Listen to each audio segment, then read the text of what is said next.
بالله من الشيطان الرجيم بسم الله الرحمن الرحيم حتى إذا جاء أمرنا وفارت التنور قل نحمل فيها من كل زوجين اثنين وأهلك إلا من سبق عليه القول ومن آمن وما آمن معه إلا قليل وقال اركبوا فيها بسم الله مجريها ومرساها إن ربي لغفور رحيم وهي تجري بهم في موج كالجبال ونادى نوح ابنه وكان في معزل يا بني اركب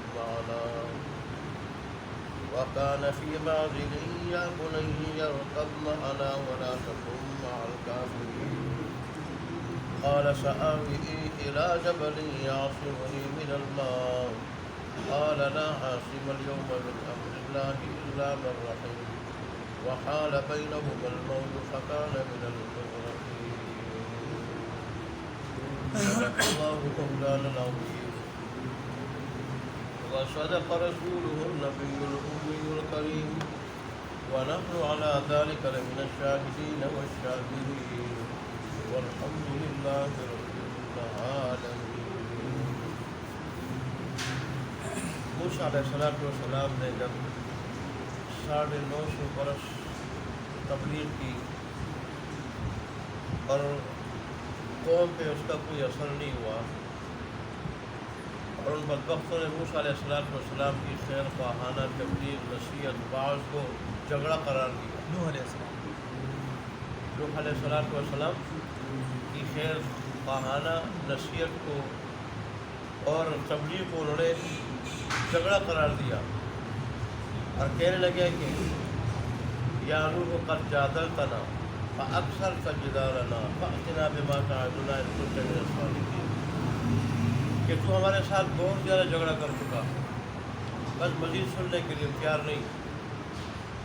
اب جس چیز سے تو ہمیں ڈرا رہے وہ لے آؤ. پھر اللہ تبارک و تعالیٰ نے نوح علیہ السلام کو اطلاع فرمائی کہ آپ کی قوم میں سے جو لوگ ایمان لے آئے بس وہی ہے اور نہیں. یہاں بھی اللہ تبارک و تعالیٰ نے ارشاد فرمایا بہت تھوڑے لوگ ایمان لائے تھے. تو اللہ تبارک و تعالیٰ نے جب یہ فرمایا کہ جو لا چکا ایمان وہ لا چکا اور ایک آدمی بھی ایمان نہیں لائے گا، اس پہ پھر نوح علیہ السلام نے درخواست کی کہ اللہ تبارک و تعالیٰ ان کافروں میں سے ایک فرد کو بھی ہوئے زمین پہ نہ چھوڑنا، یہ اوروں کو خراب کریں گے. تو پھر اللہ تبارک و تعالیٰ نے نوح علیہ السلام کو وحی بھیجی کہ اب عذاب کا وقت آ چکا ہے، میرے عدل کا وقت آ چکا ہے، انصاف کا اور انتقام کا، لہذا کشتی بنا لو ہمارے حکم سے ہمارے سامنے، اور ان لوگوں کو عنقریب ابھی غرق کیا جائے گا. لیکن جو لوگ ایمان لا چکے ہیں وہ تو لا چکے ہیں، جو ابھی تک ایمان نہیں لائے ایسے بے ایمانوں میں سے کسی کے بارے میں مجھ سے پھر دعا نہیں کرتی، مغفرت کی معافی کی درخواست نہیں کرتی. پھر آپ نے کشتی بنانا شروع کیا تو سردار قسم کے لوگ جب بھی جاتے مذاق کرتے ہیں، تبھی تو کہتے کہ نوح اس کشتی کو کہاں چلاؤ گے ریت. کوئی کہتا کہ اچھا عذاب آئے گا تو اس کشتی میں بیٹھ جاؤ گے تو بچ جاؤ گے.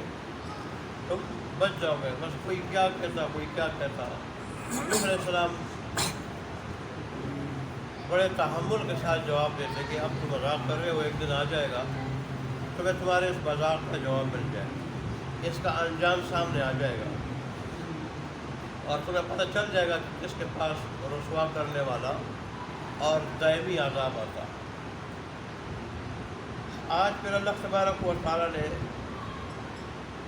عذاب کی کچھ کیفیت بتائی. اس عذاب کی کیفیت کیا تھی؟ تو اللہ تبارک و تعالیٰ نے ارشاد فرمایا حتی اذا جاء امرنا، یہاں تک کہ جب ہمارا حکم آیا عذاب. وفارت تنور، اور جوش مارا تنور میں، ابل پڑا پانی اس سے۔ اب یہ جو تنور تھا یہ کوئی خاص تنور تھا یا عام تنور؟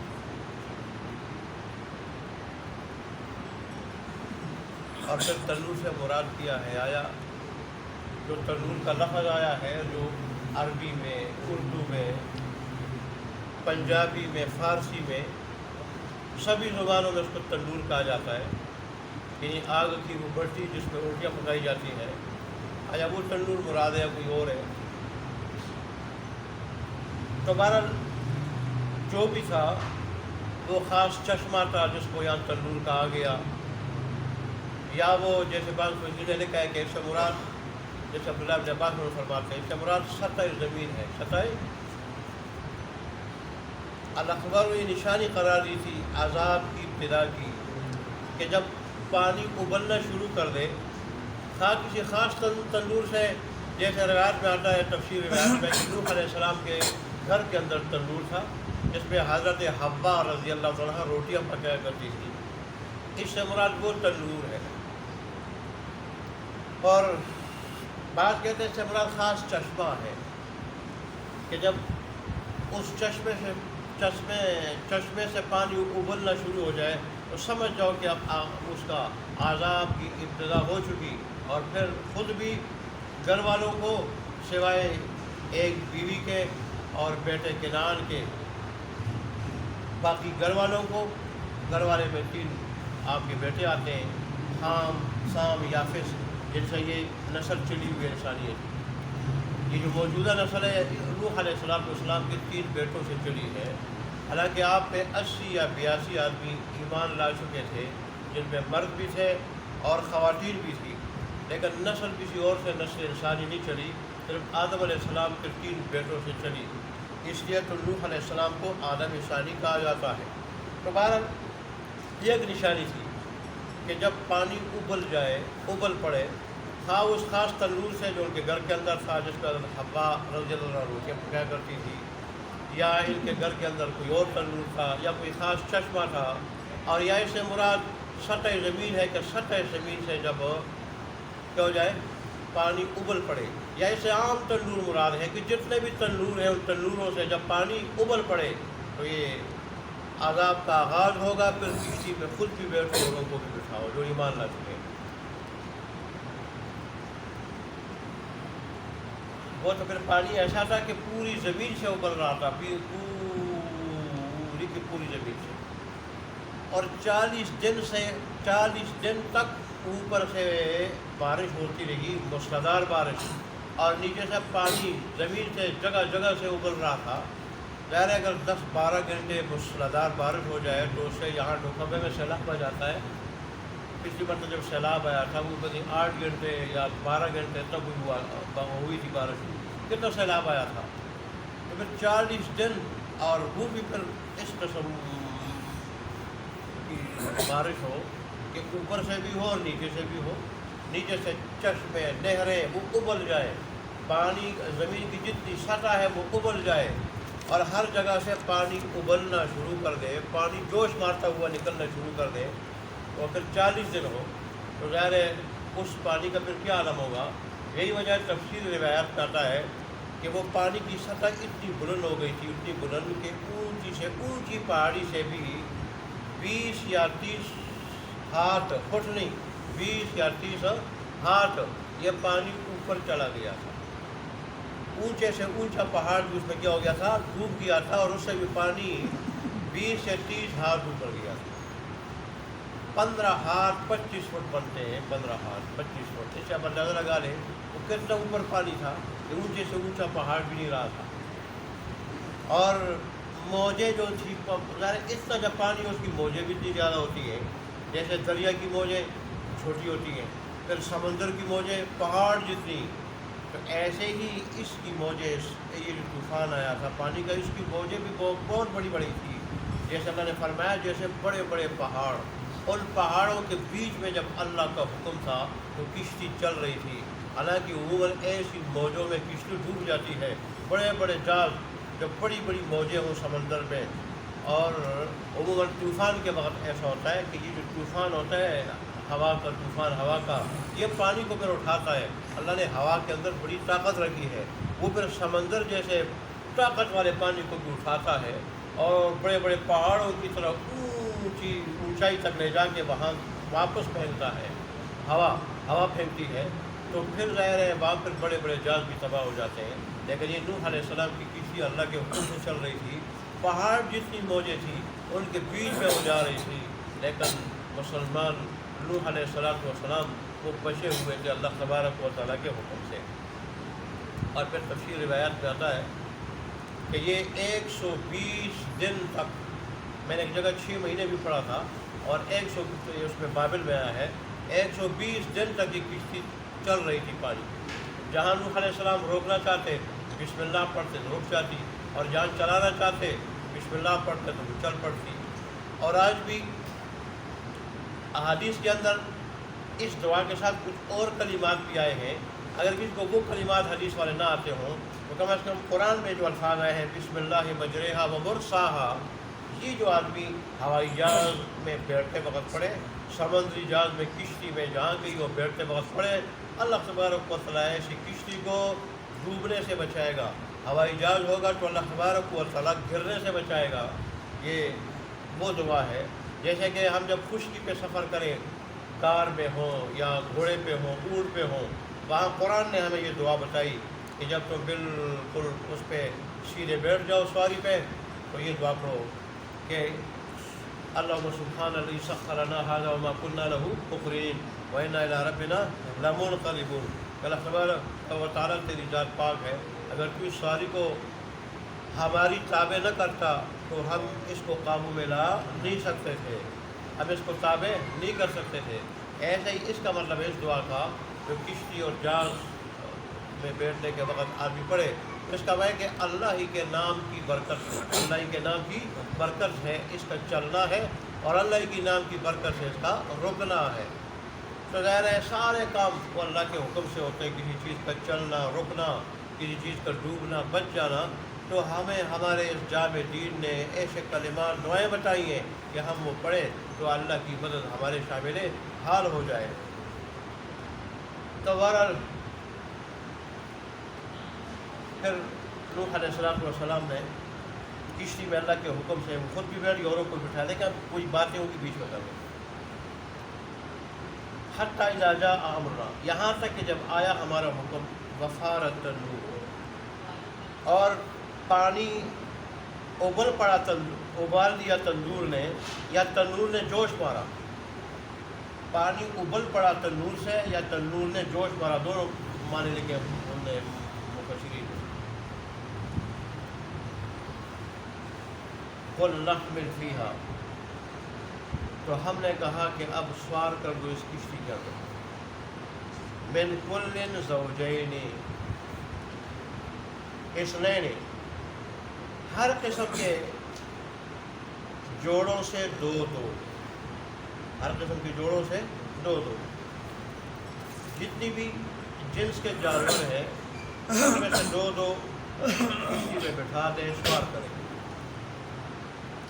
لیکن اس سے مراد یہ جو پالتو جانور ہے، پالتو جانور جیسے اونٹ ہے، گائے ہے، بھینس ہے، بھیڑ بکری ہے، یہ، اور بعد نے ذکر کیا ہے ساتھ کتے اور بلی کا بھی، یہ بھی ایسے جانور ہیں جو انسان کے کام آتے ہیں، انسان کے جیسے کتے سے چوکیداری کا کام لیتا ہے انسان، چوکیداری کا، اپنی چوکیداری کا، فصل کی چوکیداری کا، تو اور ایسے ہی چرند پرند اور درندوں کا بھی ذکر آتا ہے بعض اس میں، لیکن کیڑے مکوڑے نہیں تھے۔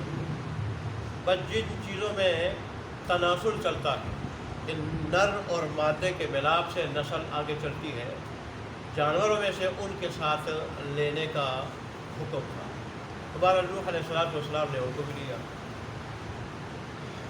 کیڑے مکوڑوں کے علاوہ، اور پھر ایسا ہوا کہ سب سے اوپر انسان سوار ہوئے، 3 منزلیں تھی کشتی کی، درمیان والی جو منزل تھی اس میں انسانوں کا جو سامان تھا وہ رکھ دیا گیا، اور نچلی منزل میں، نچلے خانے میں جانوروں کو سوار کیا.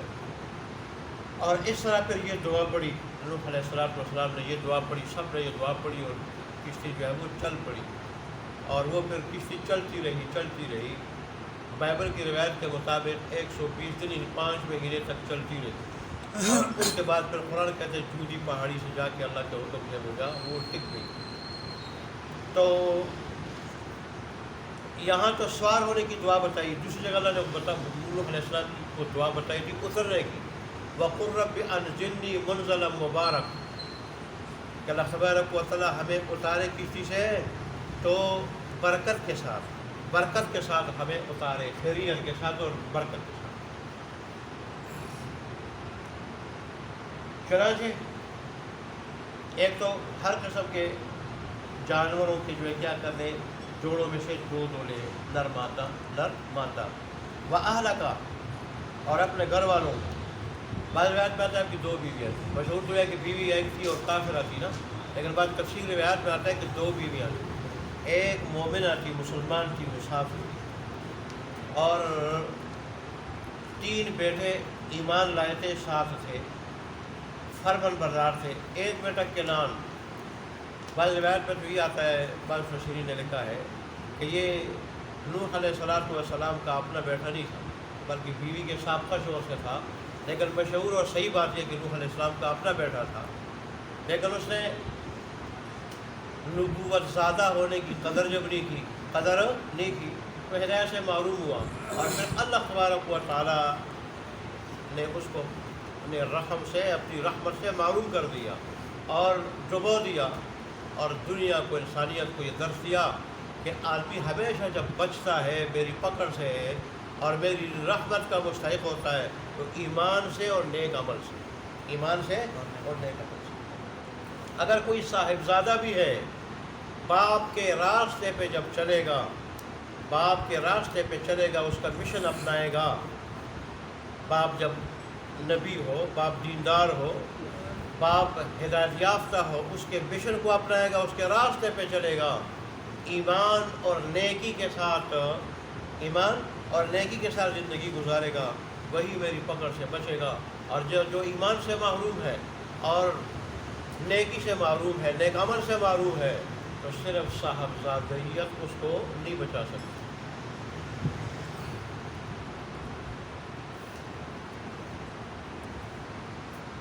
اللہ اکبر. الا من سبق علیہ القول، مگر جن کے بارے میں پہلے بات ثابت ہو چکی ان کو نہ بٹھاؤ. وہ کون ہے؟ کافر بیوی، کنان بیٹا، اور جتنے کافر جتنے بھی ان کو نہیں بٹھانا. ومن آمن اور جو ایمان لائے ان کو بھی اپنے ساتھ کشتی پہ بٹھاؤ. جانوروں کو، نر مادہ جوڑوں کو اور جانوروں کے، اور اپنے گھر والوں کو اور جو ایمان لائے. وما من معه الا قلیل اور نہیں مان لائے تھے آپ کے ساتھ مگر بہت تھوڑے لوگ.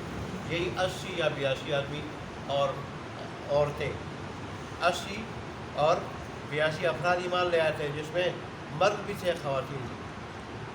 تو نوح علیہ السلام نے پھر آگے اللہ کے حکم سے کیا فرمایا، وقال اركبوا فيها، کہا نوح علیہ السلام نے کہ سوار ہو جاؤ اس کشتی میں، بسم اللہ مجرہا کہ اللہ کے نام کے ساتھ ہے اس کا چلنا، اللہ کے نام کی برکت سے ہے اس کا چلنا، اور اللہ ہی کے نام کی برکت سے ہے اس کا رخ جانا اور ٹہرنا، لنگر انداز ہونا.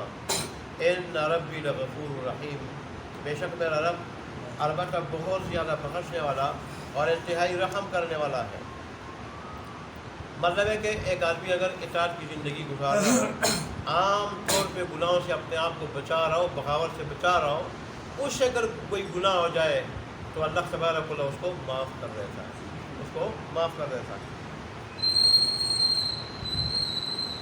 وَهِيَ تَجْرِي بِهِمْ فِي مَوْجٍ كَالْجِبَالِ، وَهِيَ تَجْرِي بِهِمْ اور وہ کشتی ان کو لے کر چل رہی تھی فی موج کالجبال، ایسی موجوں میں جیسے پہاڑ ہو. ونادى نوح ابنہ اور پکارا نوح علیہ السلام نے اپنے بیٹے کو، کنعان کو. وکان فی معزل اور وہ تھا کنارے پہ،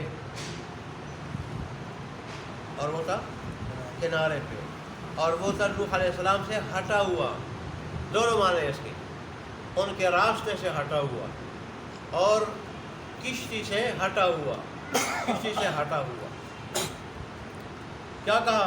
یا بنی ارکب معنا، اے میرے چھوٹے بیٹے سوار ہو جا ہمارے ساتھ، ولا تکن مع الکافرین، اور مت ہو کافروں، کافروں کے ساتھ ہوگے اس کا انجام برا ہوگا، وہ غرق ہوں گے، دنیا بھی غرق جائے گی، آخرت بھی۔ قال سآوی، تو ظاہر ہے جو کافر لوگ ہوتے ہیں، باغی لوگ، ان کی نظر مادی اسباب پہ ہوتی ہے، مادی اسباب۔ عموماً عام سیلاب جب آتا ہے تو اس میں لوگ اونچی جگہ پہ چڑھ جاتے ہیں، بچ جاتے ہیں، پہاڑ پہ چڑھ جاتے ہیں، چھت پہ چڑھ جاتے ہیں، کسی اونچی جگہ پہ بچ جاتے ہیں۔ کنعان نے بھی سمجھا یہ عام سیلاب ہے، تو اس نے کہا چلو عام سیلاب جب آتے ہیں لوگ اونچی جگہ پہ چڑھ جاتے ہیں، بچ جاتے ہیں، انہوں نے کہا میں بھی پہاڑ پہ چڑھ جاؤں گا، بچ جاؤں گا۔ تو اسلام نے کہا یہ عام سیلاب نہیں، اللہ کا عذاب ہے، اللہ کا عذاب ہے۔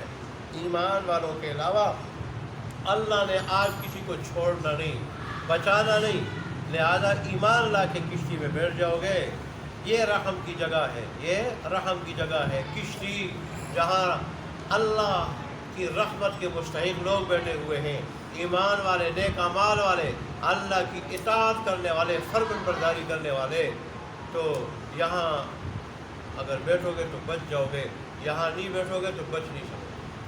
اس سے پتہ چلا کہ اللہ تبارک و تعالی کی رحمت ایسے لوگوں کی طرف متوجہ ہوتی ہے، اور پھر وہ لوگ جہاں ہوتے ہیں، جہاں وہ جگہ بھی اللہ تبارک و تعالیٰ کی رحمت کے نزول کی جگہ ہوتی ہے، اللہ کی رحمت وہاں نازل ہوتی ہے، اللہ کی رحمت وہاں متوجہ ہوتی ہے، جیسے ان لوگوں پہ تو اس جگہ پہ، اور یہی وجہ ہے کہ ان لوگوں کی برکت سے پھر اور بھی بہت سارے لوگ عذاب سے بچ جاتے ہیں۔ حدیث شریف میں آتا ہے اللہ عذاب کا فیصلہ کر دیتا ہے اور فرشتوں کے سپر کر دیتا ہے، لیکن دیکھتے ہیں اس محلے میں کوئی آدمی مسجد کی خدمت کر رہا ہوتا ہے، اللہ وہ فیصلہ واپس لے رہا ہے۔ ایسے ہی ایسے لوگوں جو اللہ تبارک و تعالیٰ کی رحمت کے مستحق ہوتے ہیں، ان کی وجہ سے عام عذاب والے لوگ بھی بچ جاتے ہیں۔ اور وہ کیا چیز ہے؟ اللہ کی رحمت کی طرف متوجہ، ایمان، نیک اعمال، اللہ کی مکمل اطاعت۔ انہوں نے کہا یہ عام سیلاب نہیں ہے، یہ اللہ کا عذاب ہے، کشتی میں بیٹھو گے، ایمان لا کے بچو گے، نہیں تو نہیں بچو گے، کیونکہ مجھے حکم ہے ایمان والے کو بٹھانا کشتی میں۔ قالا، کہا اس نے، بیٹے نے، سآوی، القریب پناہ لوں گا میں، الی جبل، اس پہاڑ کی طرف، کے سامنے پہاڑ تھا، اس پہاڑ کی طرف میں پناہ لے لوں گا، یعصمنی من الماء، وہ مجھے پانی سے بچا لے گا، پانی سے بچا لے گا۔ قال لا عاصم اليوم، نوح علیہ السلام نے کہا آج کے دن کوئی بچانے والا نہیں من امر اللہ، اللہ کے حکم سے، اس کے عذاب سے، الا من رحم، مگر وہ آدمی جس پہ رحم کیا جائے، جس پہ رحم کیا جائے، جس پہ اللہ رحم کرے۔ بس یہ باتیں ہو رہی تھی، وحال بینہم الموج فکان من المغرقین، حائل ہو گئی موج ان دونوں کے درمیان، اور وہ کیا ہوا؟ وہ غرق ہوا۔ اللہ تبارک و تعالی عمل کرنے کی توفیق عطا فرمائے۔